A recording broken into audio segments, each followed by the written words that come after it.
Hi, I like Splatoon, but I don't like playing Splatoon. It can get old real fast, and the grinds just aren't worth it anymore. My favorite part about the game, minus making outfits, has to be running around the world, noticing all the tiny details within it, and wondering how it all connects. If it all connects. I've done this once before with Hagglefish Market, and reception on that video was pretty positive, so while I work on a much more elaborate video, I've decided to do again, this time with a double feature. The Drizzle 23 stages, Crableg Capital, and Shipshape Cargo Co. Neither stage had quite enough details to support a full video on their own, so we're doing 2 at a time. I don't believe these stages have anything to do with each other besides the fact that they were released in the same season, so we'll just start with Crableg Capital.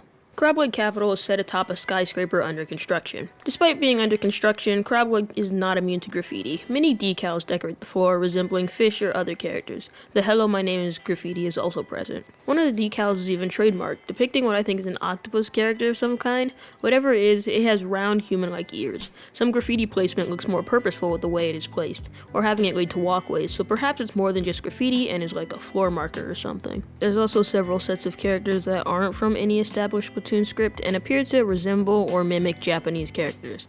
Unfortunately, I am useless when it comes to languages other than English. Posters are also all over the ground. I'm guessing that it's advertising for some kind of event or show, and they all have to do with fish, but none of the text on them is decipherable, or if it is decipherable, it doesn't mean anything legible to me. That's a constant for most of the text on this stage, so I won't be talking too much about deciphers. The most interesting text is this one above an advertisement for the Kapel or Koppel Gitek company, which is just the alphabet up to U, except U has been taken from the end and put to the beginning. This logo can also be found in a few other places on Crableg, including the panels protecting these steel pillars and the cranes themselves, and on top of one of the buildings in the background of the stage. There's a few other companies with their logos on the buildings, but none are really worth mentioning, and the text translates mostly to gibberish. There actually is one building worth mentioning. This building right here resembles the Bank of China Tower in Hong Kong. Thank you, Inkipedia, for that fact.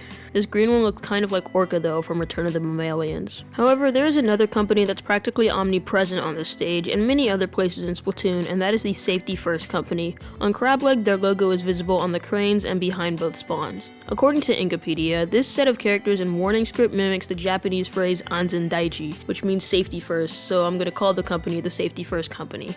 I'd assume there's some kind of construction-based OSHA-like company that enforces safety regulation in construction sites and other labor-intensive workplaces. However, I think the company is Splatlands-based because it doesn't have much of a presence in Ingopolis stages, especially the ones you'd think they'd be in. Another theory is that there is no Safety First company and it's just an offshoot or campaign of the company Neo, a construction company present in Splatoon. Their mascot is the Slow Your Roll mole, and that mole appears in a few places with the slogan Safety First, or just warning script. Either way, the Safety First company has a mascot of its own, this little blue blobby guy. It appears in all these different safety posters in all these different positions, guiding you on the do's and don'ts of different safety situations. These include wearing a safety helmet, the proper way of wearing a climbing harness, or steering clear of large machinery when it's active. Posters with red arrows on them are usually put up on wooden walls, and these posters actually indicate which walls you can swim up.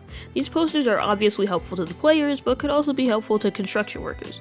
Most interesting is that the gridded walkways that these wooden walls are connected to actually change with the ink color. See, Splatoon has color sets, so there's a fixed amount of colors that you could be, depending on which mode you're in. And if the one team is a certain color in a match, then the other team will be a fixed corresponding color that never changes. I imagine they have the system so that colors can't be confused with each other, as most matching sets have high contrast colors.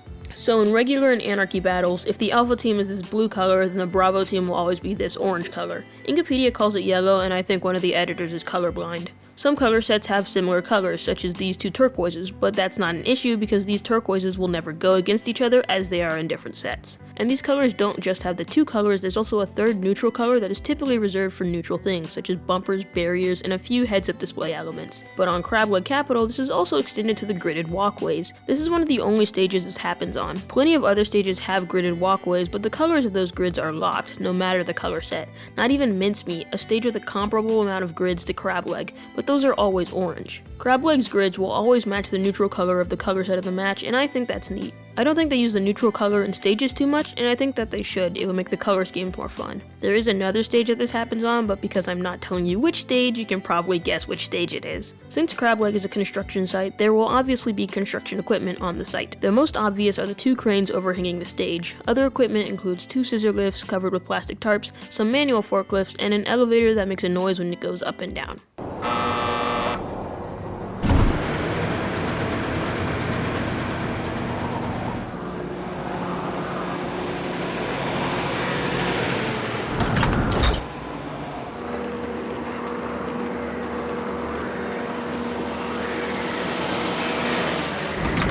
Both elevators are covered with the same caution tape from Hagglefish Market, just in an alternate color schemed and also mirrored. The text still looks like deep sea stencil to me. There's a bunch of electrical equipment as well, including lights, extension cords, and various mechanical rooms. A lot of building materials are tarped over or shielded with paneling, such as the concrete pillars mentioned earlier. These are probably to protect them from turf war or the elements. Okay, that's mostly everything for the stage itself, so now we're going to step into the background. Other buildings under construction are also visible, with similar branding of these white letters on blue backing. Crableg doesn't seem to have any letters of its own. None of the advertisements on the building are really translatable. The ones that do have deciphered scripts read to gibberish. This teal one might be something, but I can't be bothered to go through all the combinations. They mimic your typical neon signs that I'm sure big cities have. There must be serial advertisers though, because there are times when there are multiple signs for the same place appearing on the same building, as if they're warring for your attention. The building behind Alpha Side also has many of the same advertisements as the building next to the stage. None of these signs are visible in Splatsville. On the right side of the stage, some hang-gliding jellyfish can usually be seen flying through the air, and a plane flies through periodically. That plane is the deep cut plane that can also be seen sitting on the runway in Marlin Airport. I don't know if this detail was added after Marlin Airport was introduced, but it kinda confirms that the airport is located in that direction from Crableg. The fact that the plane leaves so regularly is funny to me though, since it's the same plane every time. Do you think they make jokes about deep cut's travel the same way we joked about Taylor Swift? Do you think deep cut is like comparable to her in carbon emissions? Do you think they've canceled deep cut over this? What is deep cut even traveling for? Don't they have like biases against other places? Maybe it's not even deep cut on the plane. I shouldn't get so hung up over this. There's a jellyfish to the right of Alpha Spawn that cleans the windows, and another jellyfish that's inside the building wearing a business suit who repeatedly bonks their head on the glass. Hagglefish and the ship ports are also visible from the stage, but the ship ports are very much hidden behind the clouds. At night though, the clouds are gone and you can see lights light up the road by the ports. Something worth mentioning is the placement of Crableg Capital. I only realized this late into development of the Hagglefish video, but the distance between these two stages seems to be greater on Hagglefish. Maybe it's because we're higher up and I have horrible depth perception, but it seems to be different. Hagglefish from Crableg seems to be bigger than Crableg from Hagglefish. The buildings and skyline also seem to be different, with certain buildings being able to be seen from Crableg that can't be viewed from Hagglefish. Examples include the building with the green logo and one of the buildings under construction. From Crableg, it looks like there's a clear view of these buildings from Hagglefish, but they are nowhere to be seen from the stage. Vice versa is true as well. From Hagglefish, it feels like there should be a lot more rows of much taller buildings in between the two stages, but from Crableg, it's only about 2 or so rows of pretty short buildings. There's other inconsistencies too, such as there being small boats next to Hagglefish and behind its Bravo side when viewing it from Crableg, but on Hagglefish, no such boats exist. My final thing to ask about Crableg and Hagglefish is, where are these stages located, like, geographically? That's not a word. I don't know why I wrote that. Anyways, judging by the map of Inkipedia and the Splatland, Splatsville doesn't seem to be located close enough to the water to have a good location for these stages. My best guess is that the stages are located somewhere around here, but I don't know if the monorail could extend that far. Other theories include an unmapped inland lake/ocean, the possibility that Splatsville continues the other way and there's an ocean back there, unlikely though considering the real-life geography of the region, and the most likely theory is that the devs did not think about this too hard. Anyways, that's most everything about Crableg, so let's move on to Shipshape. First I want to address the biggest question I had about Shipshape. What is it? What is this thing? I had never seen a ship that looked like this. Why is there a ceiling? Why do these stairs go into the water? What are these pillars? How is the ship moving if there are pillars? Would it not be bolted down? Is the ship even moving, or is the water moving past these fixed pillars? If so, what is this thing doing all the way out here? Well, those last ones can be answered. The ship is moving. If you check the background, the mountains do move, something that wouldn't happen if the ship was dormant.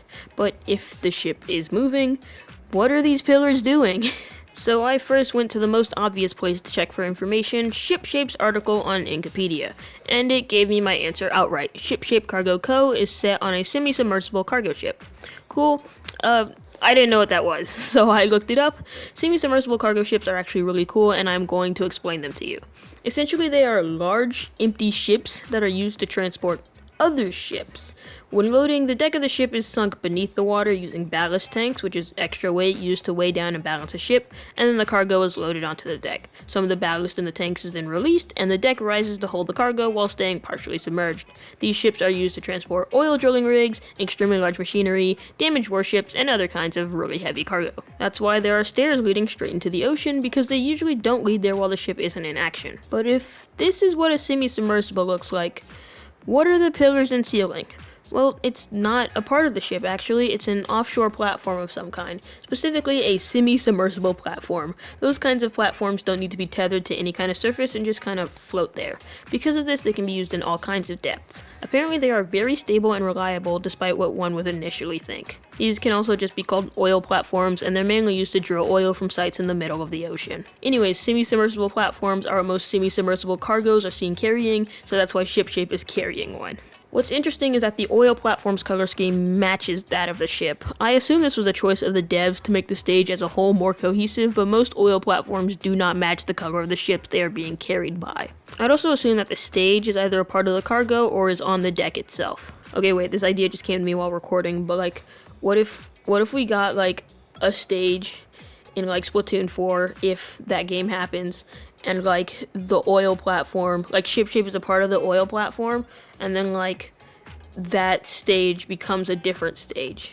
So it's not on the ship anymore, just a floating oil platform out there, and Shipshape is the oil platform without the ship, and that's a new stage, like a Hammerhead situation, you know? Like the finished product. I don't know. I just thought of the idea, and I think that would be really cool if we got Splatoon 4. That they should do that. The devs should do that if they don't already have it planned. Okay, back to the scripted content. As for the stage itself, none of the text deciphers into anything legible, so we won't be discussing that. Just because Shipshape is on a ship, that does not make it immune from graffiti. Skeleton fish, hello my name is, and other decals are on the ship, and yellow stickers from Hagglefish are also here. Most of the graffiti are locker stickers, but this eel one is not, which is odd because its match in a similar placement on the other side of the stage is a sticker. There's also this logo of 3 Dynamo-like fish in the shape of a triangle. The text is gibberish, but it looks like a company logo, and I wanted it to be documented. A few posters for safety are also on the ship. Many are warning labels that I assume warn against high voltage or just telling you not to touch the wrong thing. This one tells you not to stand under falling objects. A bunch of these posters have the same collection of warning script characters on them. Now, warning script isn't decipherable as of right now, but I imagine it says something like danger. Some other safety posters have the slow your roll mole on them and the phrase safety first. There's a poster or two telling you to wear safety gear, including hard hats, safety vests, boots, and to keep an ID card on you. Another poster shows the diagram of the ship and the offshore platform, with both of them having arrows pointing in opposite directions. I have no ship knowledge, but I'm gonna guess that it may indicate how both objects counterweight each other. Both the ship diagram and the safety gear poster have the same body of text on them. It still doesn't decipher to anything, but I thought it was nice. Fire extinguishers can also be seen on the stage. Steel girders and boxes are wrapped up and tarped over. Wooden beams are also visible behind some glass paneling. One of the boxes is interesting because it has a fine sign script on it instead of a bold sign script, which is something I haven't seen yet. It still doesn't translate to anything. In the same place on both sides of the stage, there's a pink console with a panel of buttons on it and a piece of paper next to those buttons. There's also these 2 small signs, a green one and a red one with a button, that appear in several places on the boat. I have no ship knowledge, so I have no clue what they could be for, but I'd guess that the red one is like for emergency purposes, you know, if someone like goes overboard or something like that. There's several red markings on the ground, some directing you on where to go, and others are probably for guiding where things are placed. The blocks on the stage clearly didn't care for this, however. Depth markers are placed on the side of the ship, but they are in square script and not numbers. Lifesavers can also be seen on the side of everywhere on the stage. There's also various pulleys and posts for ropes to be thrown onto. Before we talk about the offstage details, I wanted to point out the gridded walkways of Shipshape. Surprise, surprise, Shipshape is the other stage whose grids change with ink color. As far as I checked, no other stage does this, at least as prominently as these two, so I guess they were just feeling special this season. A bunch of jellyfish can be seen on the stage, either wearing parkas or construction outfits. Some are working machinery, some are simply standing around, living their best life, I imagine. 2 jellyfish can be seen sitting on some of the posts, eating. Well, it changes every time you open the stage. It rotates between 4 things. A green cup, a taller white and orange cup, a black and red cup with flames and peppers on it that was in the reveal trailer, and a different green cup. I can't go into more detail because I can't glean more details about the food from where I am. I'm gonna guess though that they are all cups of noodles. They are using forks to eat them. The front of the ship can't be seen from the stage, but it can be seen in the reveal trailer, the promotional video, and the in-game advertisement. We can see the offshore platform a little better from this shot, including its twin cranes. We can see what I'm assuming is the cockpit of the ship and a few cargo containers, showing that the ship carries more than just platforms. Something else about Shipshape are these 2 logos that appear on the ship. Both logos are present in this in-game's advertisement. It's extremely low res, I'm sorry I can't do anything about that. Both logos repeat the same 4 characters, so I assume the logos are related and are for the same entity. Judging by the appearance of logos in the ad, I'd assume that the first logo, that's 9 characters with 5 large and 4 small ones, is the logo for the company, and the other logo with 2 characters in a cloud is the logo for the ship specifically. Oh, also the aurora can be seen at night during the Splatfest. I think most people know that though, so let's add on to this fact. The northern lights can usually be seen from these places in the real world during the winter.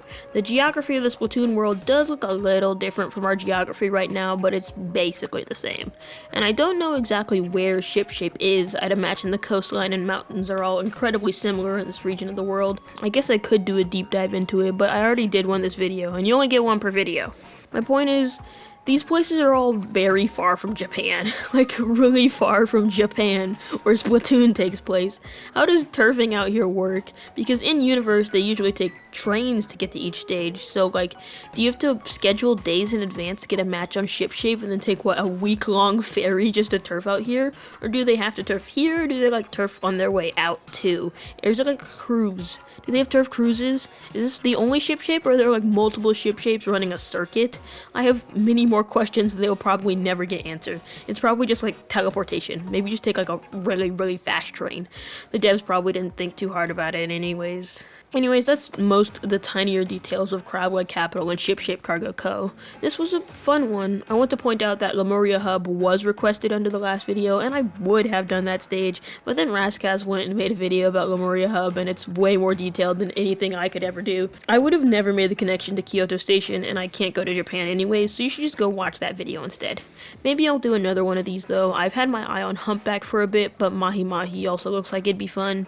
I also might make an update to my brands videos since we're in the final season and they probably aren't releasing any new gear that you have to pay in-game cash for. But if you've got a request though, tell me and I'll consider it. I also have things that aren't Splatoon related planned. As of writing this, July 29th, I have edited my audio for a 40-minute long Pokemon video that'll go up who knows when, and I've also got an idea or two for Ninjago since I recently got all caught up on that show. Other than that though, thank you for sticking till the end, and I hope that you have a nice day.